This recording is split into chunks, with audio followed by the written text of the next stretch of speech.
If you were travelling somewhere new or unfamiliar, would you just hop in your car and drive, hoping that you'd just eventually arrive in the right destination? Probably not, right? So why do so many of us embark on our business journeys without planning our route? And how can you break your business journey down into manageable stages?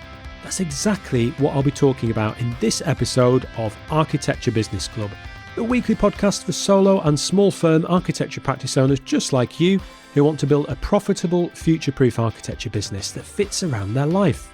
I'm the host, John Clayton. If you want to get notified when I release a new episode and get access to free resources and exclusive offers, then go to mrjohnclayton.co.uk/ABC and sign up to my free weekly email newsletter. Now let's talk about how you can break down your business journey into manageable stages with quarterly planning. Hello everybody, and thank you for joining me in today's episode of Architecture Business Club. So today I wanted to talk about planning, specifically quarterly planning for your business. I think the first question to ask is, why plan your year at all? Someone once said, a goal without a plan is just a wish. That's very true. If you have a goal that you're serious about achieving in your business, you need to have a plan. I think the best way that I can describe this is for you to imagine your business journey is like a car journey. If you just hop in your car and drive without setting a destination, you could end up anywhere. And without mapping out the best route to take, you're likely to take a few wrong turns along the way and take much longer to get to where you really want to be. So if you set your destination and have planned out the best route to get there, your business journey can be as easy as following your sat-nav. Now, okay, I know there might be some bumps in the road or a flat tyre perhaps, but at least you're still going to be heading in the right direction. So decide upon your destination. So that's your big business goal for the next year. Don't worry, you can tweak your destination later if you need to, but just set something, pick something, some kind of goal for this year. To begin, you just need to figure out if you're heading north, south, east or west based on your current best thinking. So why take this a step further and plan your year in quarters? Let's imagine you're planning a long journey. Let's say you are going to go on a road trip across Europe, which if you are, I'm very jealous. I'd love to do a road trip across Europe. It's a long while since my backpacking days, but that's a story for another day. If you're planning a big road trip across Europe, it's much easier to plan a long journey like that in stages. That way you can focus on one stage at a time rather than the entire journey. And if circumstances change, it's easier to make a course correction for one stage of that journey than to replan the whole trip. So think of each quarter of the year as a stage or leg in your overall journey for this year to get to that destination, that big goal that you've set for yourself and your business this year. 90 days, it's a more manageable chunk of time to plan ahead. You're likely to know what you've got going on over the next 3 months, but probably don't know everything that's in store for your whole year. But it's also long enough to see some real results in your business from the efforts that you've made over the past 90 days.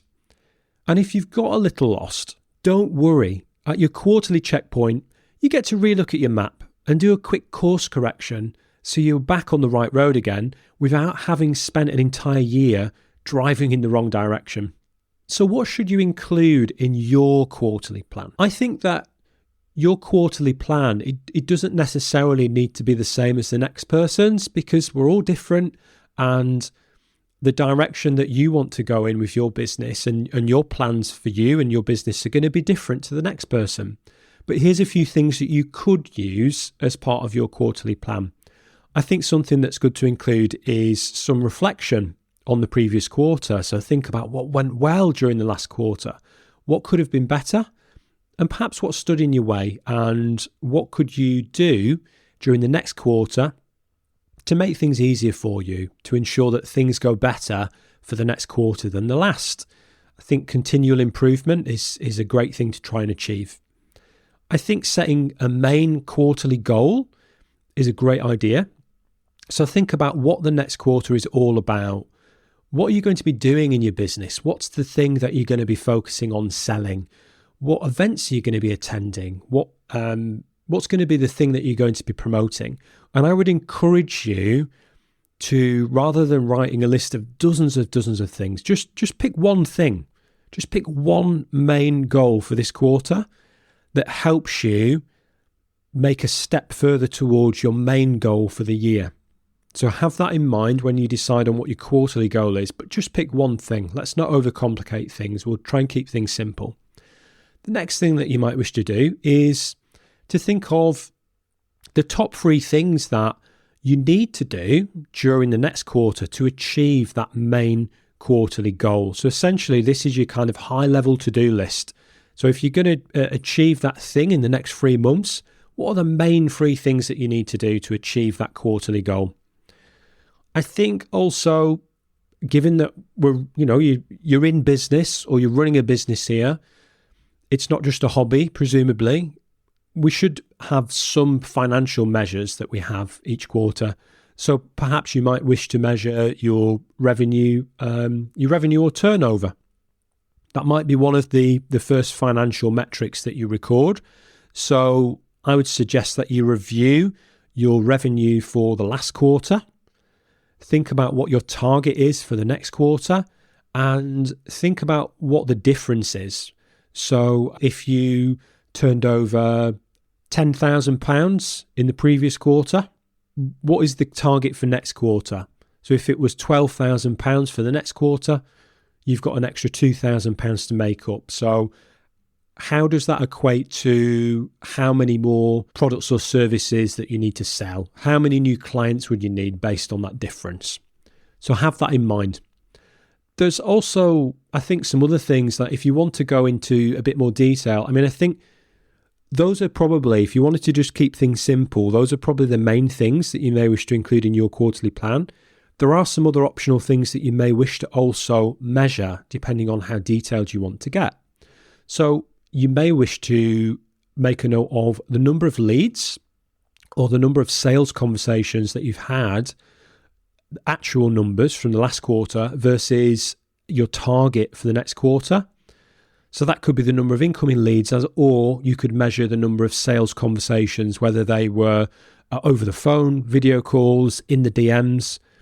Pick what is the metric that makes most sense to you and record the actual figure for the previous quarter and a target for the next. The other thing that you could do is look at conversion rates. You could look at what was the conversion rate from those sales calls and conversations.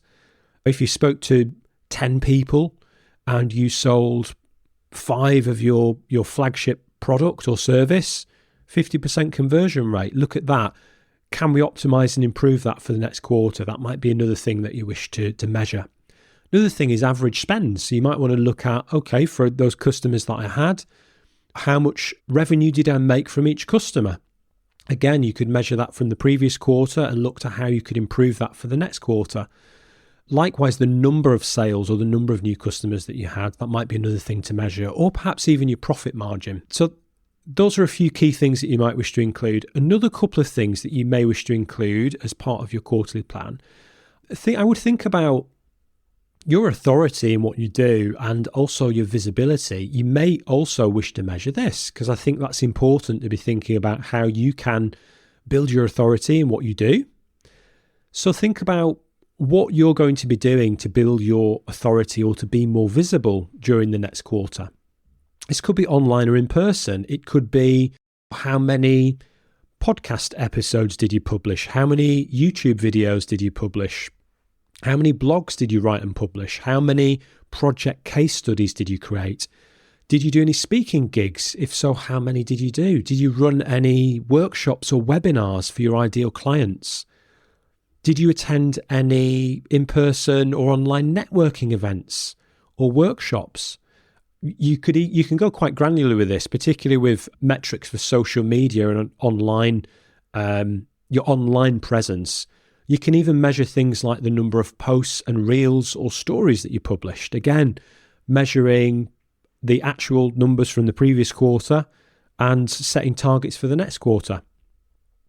But as I say, these things are optional. Don't feel that you have to record a gazillion different metrics each quarter. If you only recorded 2 or 3 main things like, setting a quarterly goal, setting the top 3 things to do, maybe just setting, recording and measuring your revenue or turnover and just reflecting on how things have gone, that might be enough for you. Remember, don't forget to subscribe to my free weekly email newsletter. You can do that at mrjohnclayton.co.uk/ABC. And if you're enjoying this episode, then please visit podchaser.com, search for Architecture Business Club and leave a 5-star review. Now back to the show. Another thing that you may wish to consider and include in your plan is to actually think about how this ties in with your marketing and promotion. It can be difficult to promote the same thing in the same way all year round. So think about how you could create different peak points for each quarter of the year to promote what you do, whatever your thing is that you're trying to sell. How could you promote that in a different way for each quarter? So for an example for that might be maybe in quarter 1, you run a 5-day design challenge. Maybe quarter 2, you run an in-person design workshop in your local town. Maybe quarter 3, you run and promote a free online training for your ideal clients. Quarter 4, you could run a competition or giveaway. Ultimately, all of those different things could lead into exactly the same product, service or package that you offer year round. But what it does is it allows you to promote it each quarter in a different way. So for your audience, the people you're trying to attract, it doesn't get stale or boring. And each quarter it's done in a new and fresh way. And then you can just rinse and repeat that each year. The other thing is, if you've got several different products or services that you offer your clients, or maybe there's different stages to what the service that you offer, you could spend each quarter promoting one of those different services. So quarter 1 could be all about your initial consultation service that you offer your clients. Quarter 2 could be all about your amazing architectural design services that you offer. Maybe quarter 3 is all about promoting planning, your planning services, planning drawings, planning agent services that you offer. And maybe quarter 4 is all about your full service package where you offer the inception to completion package. Maybe you work through all of the RIBA job stages. Maybe that's the quarter that you decide to promote that service. Ultimately, it's all up to you to decide what are the most important things that you should measure each quarter based on you and your own business. And again, it's better to keep it simple and measure just a few key metrics than make it into this big time-consuming exercise that you're unlikely to keep doing. So how can you stick to your quarterly plan? There's a few simple things that you can do. I think if you make the plan visible so that you see it each day, you're more likely to stick to it. So rather than writing it down somewhere on a piece of paper or in a notebook and hiding it away in a drawer, print it out and stick it on your wall. If you've got a notice board, stick it on your notice board, maybe on your computer desktop, you might want to have it on there. Another thing that you can do is to find somebody else to keep you accountable so that, you're sticking to your plan. So this could be an accountability buddy, it could be a friend, it could be a family member, partner or spouse. It could be another business buddy that you have in your same industry that is also on a similar journey to you. The other thing you could do is you can state those goals publicly. You could put a post out on social media, or if you have an email list, you could send it out in one of your email newsletters and say, hey, this quarter's going to be all about this, and I'm going to be launching this new thing. I'm going to be doing A, B, C, D, and E, and I want to share that with you, tell you about it. Even just stating it publicly, people buy into that. People are interested in what you're doing in your business. And then it makes you feel like, well, hey, I've said I'm going to do this thing now. I don't want to be the kind of Larry letdown that says they're going to do something and then doesn't do it.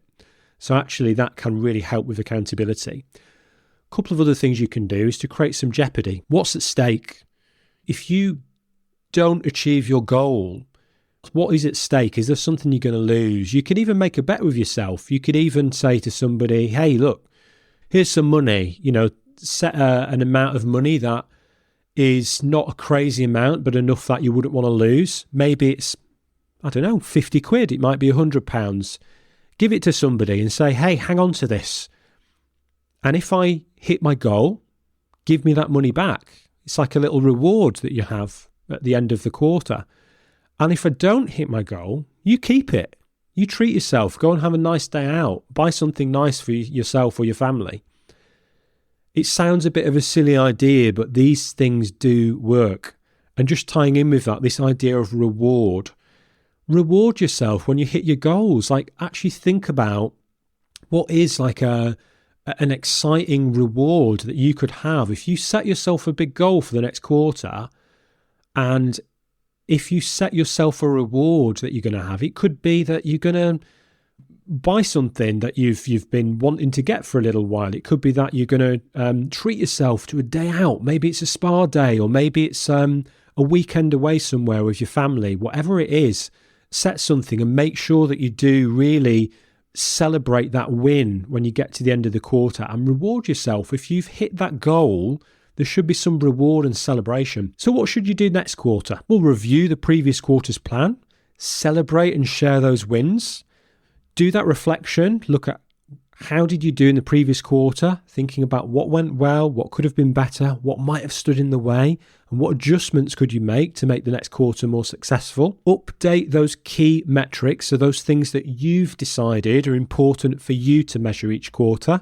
whether that's 2 or 3 key things, or whether it's a big long list of things that you want to measure. Consider if you need to make a course correction. So again, if anything needs tweaking for the next quarter, have a think about that and make those adjustments, and then rinse and repeat each quarter until you get to the end of the year and you've achieved your big annual goal and you've arrived in the correct destination and you've not gone off road and ended up somewhere completely different. I hope that's been helpful. If you'd like more content along these lines, please let me know. Drop me a message. LinkedIn's usually the best place, but feel free to reach out. My contact details are in the show notes. And just continue to let me know what type of content that you would like on the show. All right, until next time, thanks again for listening. Next time, I'll be talking to Anna Lundberg about breaking free from the 9 to 5. Thanks so much for listening to this episode of Architecture Business Club. If you liked this episode, think other people might enjoy it, or just want to show your support, then please visit podchaser.com, search for Architecture Business Club, and leave a glowing 5-star review. It would mean so much to me and makes it easier for new listeners to discover the show. If you just want to connect with me, you can do that on most social media platforms. Just search for @Mr. John Clayton. The best place to connect with me online, though, is on LinkedIn. You can find a link to my profile in the show notes. Remember, running your architecture business doesn't have to be hard, and you don't need to do it alone. This is Architecture Business Club.